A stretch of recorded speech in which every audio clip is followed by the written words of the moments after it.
Alhamdulillah, wa salatu wa salam ala rasulillah, wa ala alihi wa sahbihi ajma'in, frères et sœurs en islam, assalamu alaikum wa rahmatullahi wa barakatuh. Est-ce qu'il y a un droit de faire zikar le tasbih ou bien fait avec la main? De la part de nos frères Mohammed Javid. Alors, Sunna, Rasulullah sallallahu alayhi wa sallam, fait un conseil sur Ummat pour faire tasbih avec les doigts. Parce que ça, les doigts-là, ils pouvaient être un témoin pour nous au qiyamah. Mais est-ce qu'il est haram pour faire tasbih avec la grain, etc. Alors donc, il n'y a aucune preuve qui c'est haram. Il n'y a aucune preuve qui c'est haram. Il y a une divergence dans les ulama lola. Et il y a des ulama qui font considérer ça comme une innovation. Et il y a des ulama qui font considérer ça comme une chose qui est permissible. Mais pas recommandé. Ça veut dire meilleur faire avec les doigts, mais si un dimon, il a envie de faire avec la grain, avec tasbih, il n'y a aucun problème. Le juste milieu, c'est que nous pas quitter un sunnah. C'est lui qui est capable de faire sur les doigts, il besoin faire sur les doigts. Pour quelle raison il fait avec tasbih? Parce que quand on fait tasbih, nous avons nous perdons dans deux façons. Nous avons risque et nous perdons. Numéro 1, nous perdons, c'est que nous pouvons quitter un sunnah. Parce que dans la pratique sunnah Rasulullah sallallahu alayhi wa sallam, il y a plus sawab.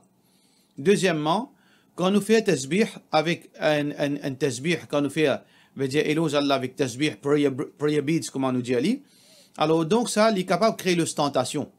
Parce que du monde peut trouver un tasbih dans la main, un long tasbih, nous peut tourner comme ça, et du monde peut guetter, il est capable de créer l'ostentation. Alors donc, tasbih avec les doigts, les sunnah, il est plus discrète, alors que tasbih avec prayer beads, comme nous connaissons la scène là, nous gagnons moins sawab. Deuxième, nous avons le risque de l'ostentation.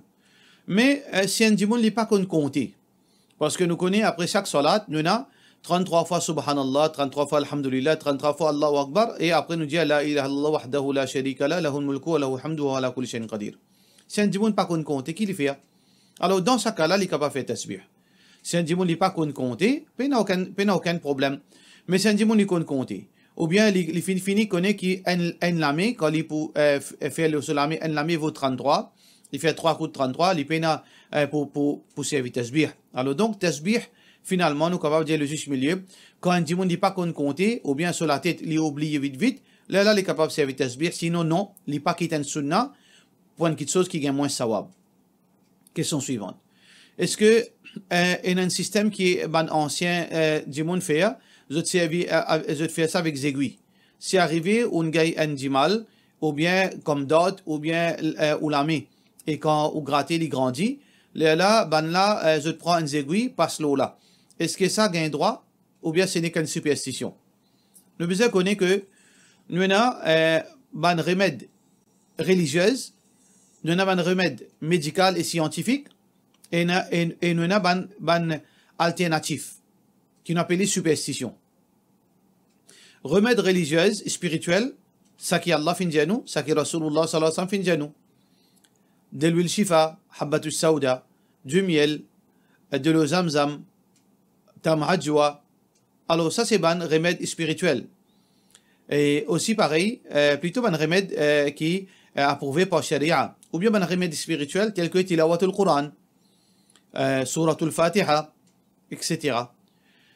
Alors donc ça, il est recommandé, parce que le prophète sallallahu alayhi wa sallam fait un conseil nous. Allah subhanahu wa ta'ala fait mentionner que dans le Coran c'est un shifa. Et le prophète sallallahu alayhi wa sallam fait mentionner que dans de l'huile shifa il y a une guérison. Dans Zamzam, c'est lui qui boit d'après son intention, il peut bien, etc. Par contre, remède médical et scientifique, c'est que nous sommes capables de prouver scientifiquement qu'il fait l'effet. Par exemple, un médicament, certains vaccins, certaines médecines, c'est la pommade. Alors scientifiquement, il est prouvé par dans le laboratoire. Et donc, ça, il y a l'effet, capable de prouver comment il fait l'effet tout. Ça, c'est un remède médical et scientifique. Par contre, si, ou dire moi, il y a une méthode qui a une guérison, mais il n'y a pas un remède qui est approuvé par Sharia. Il n'y a pas un remède qui est spirituel, qui est dans le Coran ou bien dans le Sunnah. Il n'y a pas un verset Coran. Il n'y a pas une parole du prophète sallallahu alayhi wa sallam. Et ni capable de prouver ça scientifiquement. Alors comment on appelle ça? On appelle ça superstition. Et superstition est condamnable dans l'islam. Le prophète sallallahu alayhi wa sallam dit la tayra fi l'islam. superstition de n'importe qui se forme. En arabe, tu peux servir ban oiseau. Je t'envoie dans l'air. S'il y a le côté gauche, ça veut dire c'est un mauvais signe. S'il y a le côté droit, ça veut dire c'est un bon signe. Ça, c'est ban superstition. Alors, Rasulullah sallallahu alayhi wa sallam dit superstition pena dans din. Alors donc, sa question qui vous peut dire moi aiguilles là. Est-ce que Allah dit ça? Non.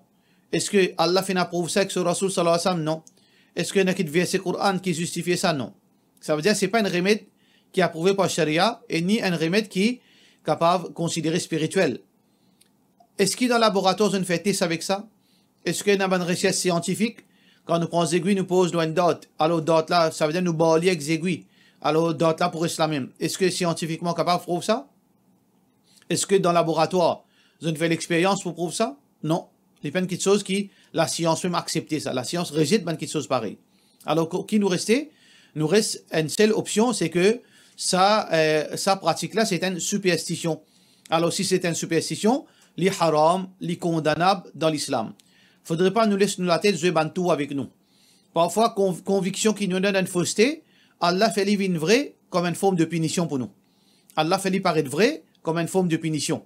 Alors donc, si certains démons, il ne le fait pas et il bien, alors donc ça, il est capable d'une forme de punition. Parce que les fins égarés à travers ça quelque chose là. Alors donc, nous rejetons superstition, nous restons avec quelque chose pareil, nous pas mettre la tête là-dedans et nous pas lever sa bonne qualité quelque chose là, attention qui nous tombe d'un grand légarement. Et il est capable à un certain degré, il est capable même shirk, il est capable d'une forme de shirk si nous continuons à croire que ces aiguilles-là, il y a une capacité pour veut dire, faire nous bien en dehors Allah subhanahu wa ta'ala. Question suivante. Salam alaikum, imam.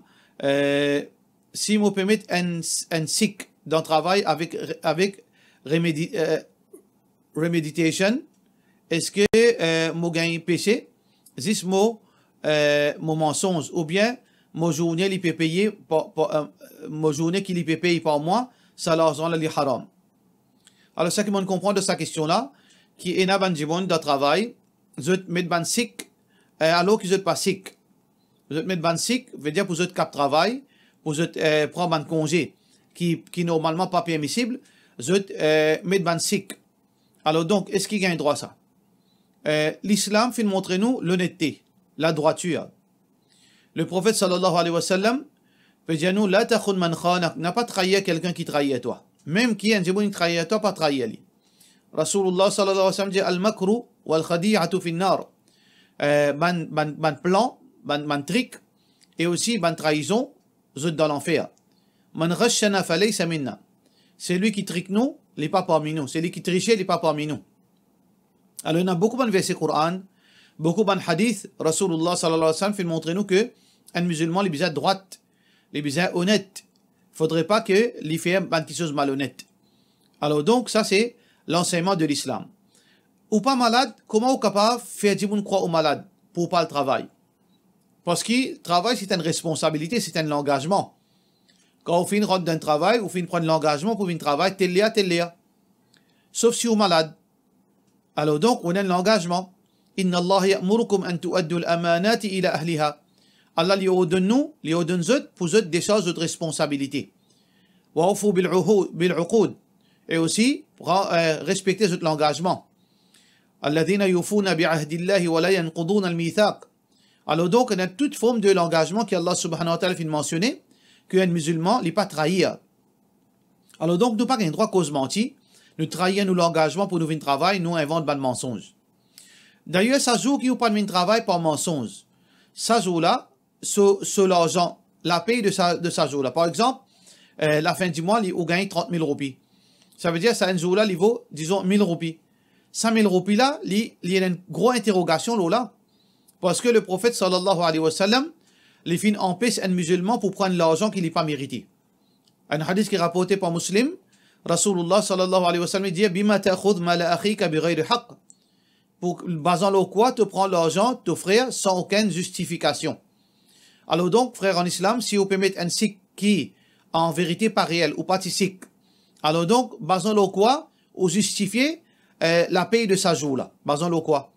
Qui ou pas le répondre à Allah subhanahu wa ta'ala pour sa l'argent là. Alors donc, ça c'est pas attitude d'un musulman. Nous devons payer Allah même si nous pouvons travailler avec un non-musulman, nous restons toujours un musulman, nous avons l'exemple, et nous restons honnêtes. Alors donc, l'honnêteté est une chose fondamentale de la vie d'un musulman. Question suivante. Salam alaikum, cheikh. Est-ce qu'il est vrai que le prophète sallallahu alayhi wa sallam fin trouve dans Jahannam beaucoup madame, et il est choqué, il fin apprendre qu'il c'était ban madame qui peut faire namaz, mais seulement zot ingrat envers zot monsieur. Est-ce qu'il est capable d'élaborer là? Hadith Rasulullah sallallahu alayhi wa sallam qui trouve dans Bukhari, qui est rapporté par Imran ibn Hussein, radiyallahu anhu. Il dit que عن النبي صلى الله عليه وسلم que le prophète صلى الله عليه وسلم dit fin dit اطلعت في الجنة مفين remarqué dans paradis فرأيت أكثر أهلها الفقراء. Alors donc quand les final visite paradis, les fin trouve la majorité de ban habitants paradis ban pauvres. C'est-à-dire Allah subhanahu wa ta'ala fin fait trouve le futur dans le paradis, qui veut dire les fin trouve ban di moun pauvres plus beaucoup dans paradis. Et ça, c'est évident, parce que du monde pauvre, il a moins compte à rendre qu'un du monde qui est riche. Parce que, avec nous, l'argent nous fait beaucoup, nous avons beaucoup de responsabilités et nous n'avons pas le rendre compte beaucoup à cause de l'argent. C'est pour cette raison que beaucoup du monde qui a l'argent, il peut la possibilité de faire plus beaucoup péché qu'un du monde qui est pauvre. C'est pour ça que la plupart, plus beaucoup du monde dans le paradis, c'est du monde qui est pauvre. Et ensuite, Rasulullah sallallahu alayhi wa sallam dit, وَالطَّلَعْتُ فِي النَّارِ et mofin al visite l'enfer, fara'aytu akthara ahliha an-nisa, et mofin trouve la majorité de ban habitants, ban madame. Qui fait ça? Alors, pour plusieurs raisons, nous pouvons dire une raison qui le prophète sallallahu alayhi wa sallam fait mentionner tout d'abord. La raison fait mentionner dans l'autre hadith qui trouve dans Bukhari. Il dit un hadith qui est rapporté par Abdullah bin Abbas radiyallahu anhu. Il dit قال رسول الله صلى الله عليه وسلم أرأيت النار فلم أرى منظرا كاليوم قط أفظع ورأيت أكثر أهلها النساء. Pour quelque chose qui veut dire qu'il trouve la plupart de ces habitants l'enfer là c'est ban madame. قالوا بما يا رسول الله صلى الله عليه وسلم. Alors ban sahaba fin dire pour qui raison ya Rasulallah la plupart majorité ban habitants l'enfer ban madame. قال بكفرهن. Pas l'ingratitude. Pas l'ingratitude. Alors donc Rasulullah sallallahu alayhi wa sallam dit yakfurna al-ashir wa yakfurna al-ihsan. لو أحسنت إلى إحداهن الدهر كله ثم رأت منك شيئا قالت ما رأيت منك خيرا قط. Il dit l'ingratitude de ban madame et donc l'ingratitude qui est aussi pas reconnaissant. L'ingratitude et manque de reconnaissance. Et si un dimanche le prophète sallallahu alayhi wa sallam dit si toi en tant qu'un mari, en tant qu'un époux, te fin faire tout au long de toute la vie, te fin faire du bien pour sa madame là, mais un jour te manque lui, en retour qu'il dit jamais te faire du bien pour lui, jamais te agir bien envers lui. Alors donc l'ingratitude c'est un gros péché devant Allah.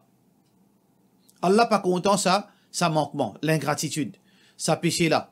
L'ingratitude li Allah très en colère avec bandimoun qui est ingrat. Ingratitude vis-à-vis Allah dans forme shirk, ça c'est une ingratitude. Ingratitude vis-à-vis créature Allah subhanahu wa ta'ala. Tout ça là Allah les condamné.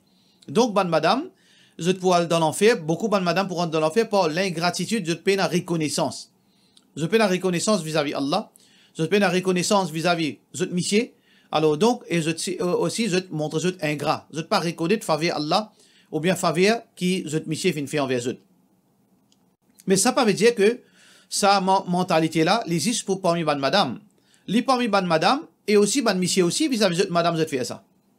Ça veut dire quand le prophète sallallahu alayhi wa sallam fin nous dans ce hadith que ban madame pour rentrer dans l'enfer par l'ingratitude. Est-ce que si un missier lui montrer l'ingratitude, est-ce qu'il est capable d'une raison pour lui rentrer dans l'enfer? Bien sûr. Bien sûr. Ban missier aussi si je te montrer l'ingratitude. Je te fais la reconnaissance vis-à-vis de madame. Je te pas montrer une ingratitude vis-à-vis de madame. Ça aussi capable d'une raison de rentrer dans l'enfer.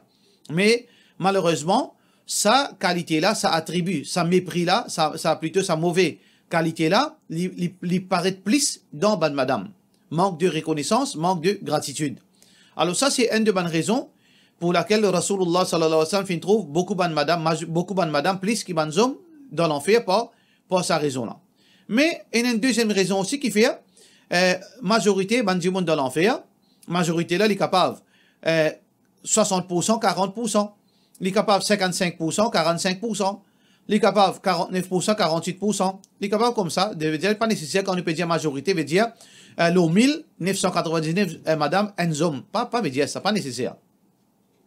Pour quelle raison, majorité de madame, c'est-à-dire dans l'enfer, on a plus beaucoup madame qui monsieur, parce qu'il est évident, parce que il n'y a plus beaucoup madame la terre qui monsieur. À peu près 2 tiers à 1 tiers.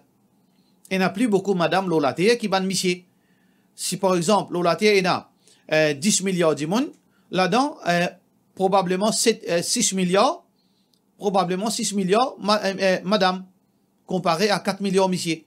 Alors donc, définitivement, il paraît très logique que dans l'enfer, on n'a plus beaucoup madame qui monsieur. Alors donc, le prophète sallallahu alayhi wa sallam, quand fin ça dans le sens général. Mais chaque madame, les besoins fait ses efforts. Si vous pas envie parmi cette catégorie là, ou besoin mettre de bonne qualité dans nous besoin mettre de bonne qualité dans nous, et surtout, reste loin avec l'ingratitude, reste loin avec manque de reconnaissance quand du monde fin faire le bien avec vous. Question suivante. Salam alaikum, cheikh et madame. Quand met parda, quand ce ban cousin ou ce beau-frère vient côté, est-ce que les besoins mettre parda viennent devant eux, ou bien les capables mettre un horni burqa, les viennent causer avec eux, jazakallah khairan, de la part de notre sœur Roxana Rajab. Sa réponse là, il vous base l'eau, qui décision, monsieur là, madame là, il prend avant marier. Si monsieur là, quand il peut marier que madame là, il finit te connaît, ben, tu mets parda, moi, je suis content quand, devant mon frère, tu pas mettre parda. Moi, je suis content devant mon bonne famille proche, tu pas mettre parda, tu mets ton burqa, tu mets ton hijab correctement, tu pas mettre parda. Si sa décision là finit prend avant, alors donc nous devons respecter nos décisions. Si ou monsieur finit dire oh non, mon peut marier à toi, tu mets niqab, moi pas d'accord qui quand mon frère vient, tu tiens ton niqab. Moi pas d'accord quand mon bonne famille dit sans venir, tu tiens ton niqab, tu respectes ton niqab. Alors donc si vous finissez accepter sa condition là, vous devez respecter sa condition là. Al-Muslimoun ala shurutihim. Un musulman, il respectait ces conditions. Il dépend de quelles conditions qu'il vient faire auparavant. À ce là, si, après mariage, qu'il faut décider pour mettre parda. Alors, quand on fait un kitso, nous devons assister en concertation avec nos messieurs et madame. Get tout bonne implication. Quand on peut mettre parda, parfois, il y a une situation ambiguë, une situation difficile. Alors donc, vous avez besoin de finir de décider ça avant qu'il total de l'avant pour pas créer problème dans la famille, pour pas embarrasser personne. Parfois arriver ou embarrasse aux familles, ou embarrasse aux beaux-frères, ou embarrasse aux frères, quand ou madame peut venir dans une situation pareille. Alors donc, vous avez besoin de finir d'accord, trouver une solution à l'amiable, une solution flexible qui ni vous met dans l'embarras et ni vous met votre famille dans l'embarras. Mais ensuite, nous besoin de dire aussi que il y a une divergence d'opinion là la question du couvert visage. Si ou conviction c'est que couvert visage c'est une obligation. Alors donc, ou besoin pas découvrir vis-à-vis aux frères, vis-à-vis aux beaux-frères plutôt, vis-à-vis aux beaux-frères ou bien aux ban cousins, pas un droit de découvrir. Si dans conviction, couvert figure c'est une obligation, pas un droit de découvrir aux figures. Là dans ce cas, ou besoin informer aux familles, faire au monsieur explique sur ban famille que couvert figure est obligatoire. Alors, il n'est pas pour découvrir, il pas pour madame, pas pour découvrir ce figure vis-à-vis mon frère, vis-à-vis mon ban beau-frère, vis-à-vis mon ban cousin. Mais si vous pouvez mettre ça comme quelque chose qui est meilleur, et ça c'est l'opinion plus authentique, que couvert figure, il n'y a pas l'obligation, mais il y a quelque chose qui est plus appréciable. Alors dans ce cas, si vous pouvez couvert figure seulement à cause d'une chose plus appréciable, mais il n'est pas obligatoire, dans ce cas-là, moi vous conseille pour qui ou pas créer embarras dans la famille, mais avec consentement ou monsieur seulement, si vous monsieur pas d'accord, ou capable tirer au voile ou reste avec le hijab et le jilbab devant ban qui proche devant au beau-frère bien sûr de présence au monsieur devant ban famille disant mais cousin c'est ban qui chose qui loin ça pas cousin nous peut causer devant tcha devant maman ou monsieur son maman ou monsieur son tcha devant au monsieur son frère ça dans sa ban qui chose là beau-frère par exemple socié fin vin kotou ou bien son frère fin vin kotou. Alors, dans sa bonne situation-là, si ou dans l'opinion que couvert figure est seulement appréciable, il est obligatoire, dans la moment tu peux conseiller, pas couvert aux figures dans ce cas-là, pour qui, ou pas créer difficulté dans la famille. Question suivante. Salam alaikum. Est-ce qu'il y a un droit de servir l'argent à l'intérêt pour payer en contravention ou bien qui ont gagné à cause au fin baisse masque pour quelques secondes? Peu importe dans quelle situation, on n'a pas gagné droit de servir l'argent à l'intérêt. On bien servi le nom, servi le terme servi. ou pas gain droit servir l'intérêt, ou besoin de débarrasser. Alors, qui différence entre servir avec débarrasser? Débarrasser veut dire à tout prix, au plus vite possible, ou pas attendre. Alors donc, par exemple, un djimoun, il servit l'intérêt. Ça veut dire qu'il garde l'intérêt de côté. Il y en a pas 1000 roupies, 2000 roupies, 10 000 roupies d'intérêt, il garde d'un côté, il n'est pas pour servir. Mais seulement quand il y en a pour payer l'assurance, il paye avec ça. Quand il y en a pour payer contravention, il paye avec ça. Quand il y en a pour payer l'amende, il paye avec ça. Ça veut dire qu'il servit. Et il n'est pas islamique, pas gain droit servir d'aucune façon. Par contre, débarrasser veut dire, quand on a 10 000 roupies, on gagne aujourd'hui l'intérêt, aujourd'hui même, ou débarrasse-li, ou donne un dimoun misère. Ou donne un dimoun misère. Ou pas servir dans l'avantage. Ça veut dire quand on peut payer l'amende, on peut servir dans l'avantage. Ça veut dire qu'on a quelque chose à gagner, ou fin payer quelque chose, pour pas perdre quelque chose, ou ça veut dire qu'on servir, on bénéficie avec cela. Alors, on n'a pas un droit à bénéficier avec l'intérêt, ou besoin de débarrasser le même jour et on donne-lui un dimoun misère. Question suivante. Salam alaikum. Un monsieur, il tient une bonne place de travail, alhamdulillah, mais l'année dernière, il fait une période de ce travail, mais compagnie là, tu peux payer la moitié. Tu peux donner la moitié la paye. Mais depuis 4 mois, il n'a pas payé rien. Il peut appliquer beaucoup de travail dans ce domaine, mais il n'a pas gagné aucune réponse. À cela, il fait faire un job quand il peut fatigué, mais alhamdulillah, je suis reconnaissant. Mais ce madame chagrin, il chagrin beaucoup, il peut penser sur les qui a dit le sommicier, ou bien peut-être la sorcellerie qui peut bloquer ce monsieur, et des fois ce monsieur malade tout. Peut-être il est capable à cause ça aussi nous pas connaît. Mais madame là connaît qui c'est qadar Allah ce destin ça. Mais sur lesquels il pas en place, il pas connaît comment il pour prendre sa situation là. Qui conseille moi capable de donner? Conseil qui m'est capable de donner ou conseil qui me prend pour moi-même, pour ma famille, c'est que connaît frères et sœurs en islam, Allah les teste du bon. Wala nabluwannakum bi shay'in min al-khawf. Allah peut tester nous avec la frayeur. Wa naqs min al-amwal, diminution dans nous l'argent. Wala anfus, diminution dans nous la santé. Wa thamarat, dans nos bonnes plantations, dans nos bonnes cultivations. Wa bashir as-sabirin, donne bonne nouvelle à ban qui est la patience. Alladhina idha asabathum musibah, ban qui arrive un malheur, qalu inna lillahi, je dire certainement nous pour Allah wa inna ilayhi raji'un, certainement c'est vers lui le retour. Allah subhanahu wa ta'ala peut dire وَلَنَبْلُوَنَّهُمْ حَتَّى نَعْلَمَ الْمُجَاهِدِينَ مِنْكُمْ وَنَعْلَمَ الصَّابِرِينَ. Allah subhanahu wa ta'ala les pour tester nous pour guetter qui s'en a qui vraiment permet la lutte dans ce chemin et qui s'en a qui n'a patience et qui s'en a menteur et qui s'en a qui vraiment véridique. Allah se teste les vignes dans toute façon, sœurs en islam et frères en islam, nous besoin prendre patience.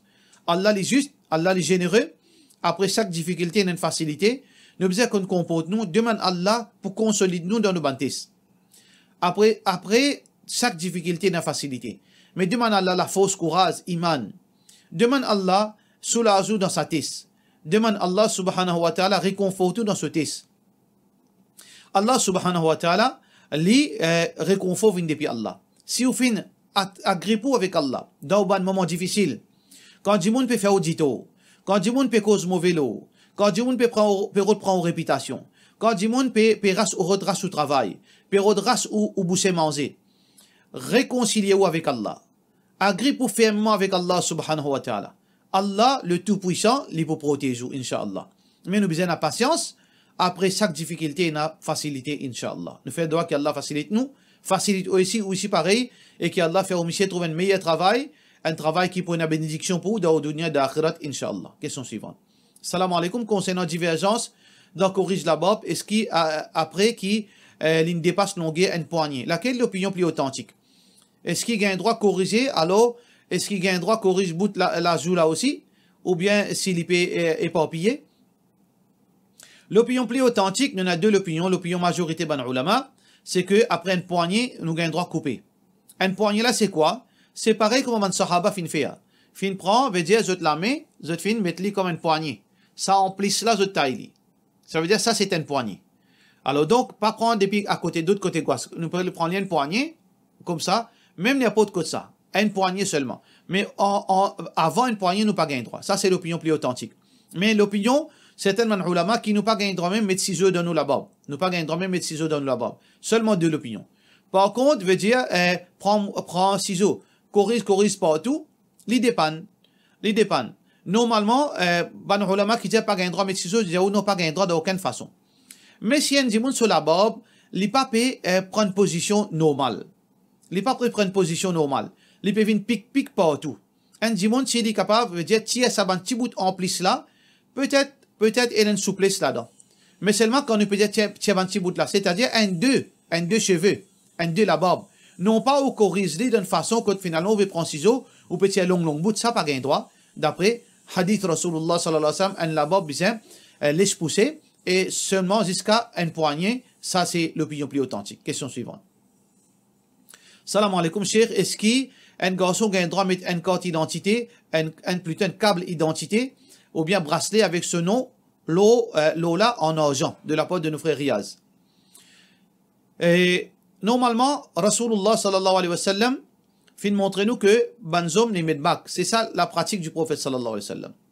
À l'époque du prophète sallallahu alayhi wa sallam, les autres bijoux, qu'ils soient en argent, qu'ils soient en l'eau, c'était madame qui t'y permettait. Bracelet, zanon, pouli, ou bien qui nous mettent dans la scène, qui mettent dans les pieds. Ça, c'est ban pratique de ban madame. Alors donc, ça qui t'y connu dans l'époque Rasulullah sallallahu alayhi wa sallam, c'est seulement bague pour ban monsieur. Alors donc, au minimum, mettre cab les macros. Ça veut dire que c'est une question qui pas type faire, pas type pratiquer pour ban homme. Au minimum, c'est macro. Mais les ulama, je arrive même à dire que c'est un tashabbouh, c'est une similarité avec madame. Comme si c'est un Michel, il met bague, il met cab dans les bras, comme s'il est permis de ban madame, et là, il y a une restriction très dure. Quand Rasulullah sallallahu alayhi wa sallam dit La'anallahu ala al-mutashabbihati bi-rijali min an-nisa, malédiction Allah, l'oban madame qui mit banzom, wa al-mutashabbihuna bin-nisa min al-rijal, et banzom qui mit ban madame. Alors donc, minimum les macros, mais potentiellement les capables être plus grave que ça, alors nous besoin rester loin avec sa pratique. Question suivante. Salam alaikum. Est-ce qu'après Surah Mulk, nous besoin lire Surah Sajda? Mais il n'y a aucune place qui ne dit ça. Il n'y a aucune condition ni de hadith ni de Coran qui, quand nous lisons Surah Mulk, nous besoin lire Surah Sajda. Par contre, Allah subhanahu wa ta'ala dit Faqra'u ma tayassara ma'aka min al-Quran. Lis ce qui te connaît de Coran. Le prophète sallallahu alayhi wa sallam dit Thumma qra' ma tayassara ma'aka min al-Quran. Ensuite, lis ce qui te connaît de Coran. Allah subhanahu wa ta'ala pas fin impose de nous pour lire telle surah ou bien telle surah, sauf surah al-Fatiha dans salat. Mais n'importe quand nous lire au Coran al-Fajr, lire Coran dans salat Fajr, pas fin énumérer, pas fin spécifier qui surah, n'importe qui surah nous envie lire surah Mulk tout seul, nous envie lire surah Mulk avec un autre surah, nous envie lire une surah, nous envie une longue surah, nous payons aucune place qui finit dire quand pour condition quand lire surah Mulk, mais lire surah Sajda, payons ça. Question suivante. Salam alaikum, cheikh, qui ban privilège, qui est là quand Jimoun li gagne l'amour pendant Ramadan, qui ban type de l'amour qui est là, qui fait une personne gagne Jannat directement. Normalement, condition pour gagner Jannat, c'est pas façon numéro. Condition pour gagner Jannat, c'est qui nous fait faire l'olatea. C'est ça condition pour nous gagner Jannat. Condition pour gagner Jannat, c'est lui qui fait vivre dans l'obéissance à Allah. C'est lui qui se balance côté droite pour payer esprit, ou qui se balance côté gauche. C'est lui qui fait faire ses efforts pour vivre dans l'obéissance à Allah, il fait rester loin avec shirk, il fait rester loin avec un grand péché. Ça, ban dimoun là, Inch'Allah, je peux gagner Jannat. Mais, quand dimoun l'imo pendant le mois de Ramadan, l'imo le jour de Jum'a, alors donc l'imo de Salat, ça c'est ban bon signe. Ban bon signe, il n'y a aucune garantie là-dedans. Mais c'est ban bon signe. Parce qu'il y a beaucoup de dimoun aussi, et il y a beaucoup de fainéants, zot mot, vendredi, et il y a beaucoup de mécréants, zot mot, dans Ramadan. Et il y a beaucoup de zougadé finalement pendant Ramadan. Alors donc, les pains indiquent une chose qui est obligatoire. Quand dit le mot de Ramadan, il est obligé de Jannat. Quand dit le mot Zoujuma, il est obligé de rentrer de Jannat. Non. Nous, actions qui besoin d'être bien. Veut dire, nous besoin d'être une bonne action. Si nos actions, les dans l'obéissance à Allah, Inch'Allah, nous pouvons Jannat. Si nos actions, les contraires à l'islam, alors nous besoin blâme nous-mêmes. Alors donc, seulement, quand nous pouvons de Ramadan, c'est un bon signe. Si ça dit là, les siens pratiquants, et les mots de Ramadan nous disent Inch'Allah, il y a une jannati. Mais la réalité, c'est Allah qui connaît. Parce qu'il y en a des gens qui font le mot de djihad, mais c'est moi qui parle de l'enfer. Comment on explique ça? Alors, donc, nous ne sommes pas capables de faire jugement des gens, l'autre seulement façon les fins mots. Ou bien zou qui les fin mots. C'est action qui compte. Question suivante. Salam alaikum, cheikh. Surah 33, verset 34-35. Alors, donc, de la part de nos frères, de nos sœurs Yahya Bibi. Alors, dans Surah Al-Ahzab, verset 33, verset 34, Allah subhanahu wa ta'ala peut dire وَذْكُرْنَ مَا يُتْلَى فِي بُيُوتِكُنَّ مِنْ آيَاتِ اللَّهِ وَالْحِكْمَةِ. Allah subhanahu wa ta'ala recommande ban épouse du prophète sallallahu alayhi wa sallam beaucoup de recommandations. Parmi là-dedans, Allah subhanahu wa ta'ala peut dire وَذْكُرْنَ لِيَ مَا يُتْلَى فِي بُيُوتِكُنَّ. Alors donc, veut dire, rappelle-vous, ça qui Allah fin de zot comme faveur, veut dire, quelque chose qui est récité dans la case, min ayatillahi, quelque chose qui est récité dans la case, veut dire Coran, wal hikmah, et aussi la sagesse. Ça veut dire deux petites choses qui peuvent être récitées dans la case de épouse du prophète sallallahu alayhi wa sallam. Deux petites choses. Qui ça des petites choses là, ça? Coran, hikmah, c'est quoi? C'est parole du prophète sallallahu alayhi wa sallam. Alors, deux sources de sharia, deux sources de guidance qui nous est là, Coran et Sunna Rasulullah sallallahu alayhi wa sallam, les enseignements du prophète sallallahu alayhi wa sallam. Alors donc, frères en islam et sœurs en islam, dans sa verset-là, peut montrer nous que Allah fin descend Coran et aussi Allah fin révèle Sunna. Allah fin révèle Sunna. La parole du prophète sallallahu alayhi wa sallam, c'est une révélation. Comme dans Surah An-Najm, Allah subhanahu wa ta'ala dit وَمَا يَنْطِقُ عَنِ الْهَوَى إِنْ هُوَ إِلَّا وَحْيٌ يُوحَى. Donc, le prophète sallallahu alayhi wa sallam n'est pas cause par la passion, mais il cause par la révélation qui est révélée vers lui. Alors donc, Allah, sur Rasul sallallahu alayhi wa sallam, il récite Coran dans la case de ban épouse, de ce ban épouse, mais aussi, sur ban parole, il est considéré comme ban sagesse, comme ban source de guidance.